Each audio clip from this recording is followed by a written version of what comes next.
এই আয়াত হলো সূরাতুল আল হজ 41 নম্বর আয়াত। এখনই মোবাইল কোরআন বের করেন, বিশ্লেষণ করেন কি বলছে আল্লাহ এখানে।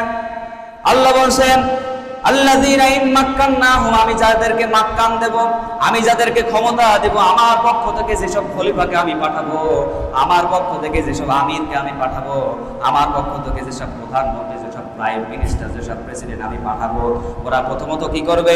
ইম্মাক্কান্নাহুম ফিল আরদি, ফিল আরদ, পৃথিবীর ভিতরে, আকামুস সালাতা, সে প্রথমত সালাত কায়েম করবে।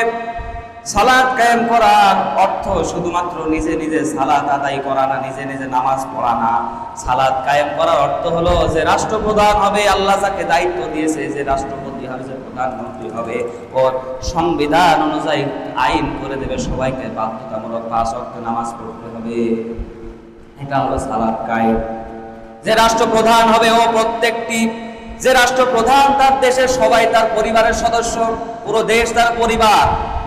এ রাষ্ট্রপ্রধান যখন তার পরিবারের সদস্যদেরকে বোঝাবে, ও আমার প্রিয় মানুষ, প্রিয় জনগণ, প্রিয় পরিবারের সদস্যরা, সবাই 5 ওয়াক্ত সালাত আদায় করবা, এটা হলো সালাত কায়েম বলে।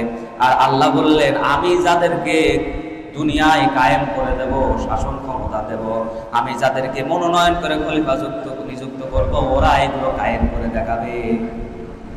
এবার খেয়াল করে দেখেন, পৃথিবীর ভিতরে এমনও কিছু দেশ আছে, এমন কিছু রাষ্ট্রপতি, এমনও কিছু প্রাইম মিনিস্টার রয়েছে যারা আল্লাহর বিধানকে তোয়াক্কা করে না, কিন্তু আবার মুসলমান। এদেরকে আপনারা হয়তো মনে করবেন শাসক তো আল্লাহর কাছ থেকে আসে, মনে রাখবেন আল্লাহর বিধান যারা কায়েম করে নেয় আল্লাহর পক্ষ থেকে আসে না, জোর করে আসে। আল্লাহ তো তাই বলছে যে আমি যাদের পাঠাবো ওরা সালাত কায়েম করবে, তারপর ওয়াতাউ যাকাত, যাকাত আদায় করবে।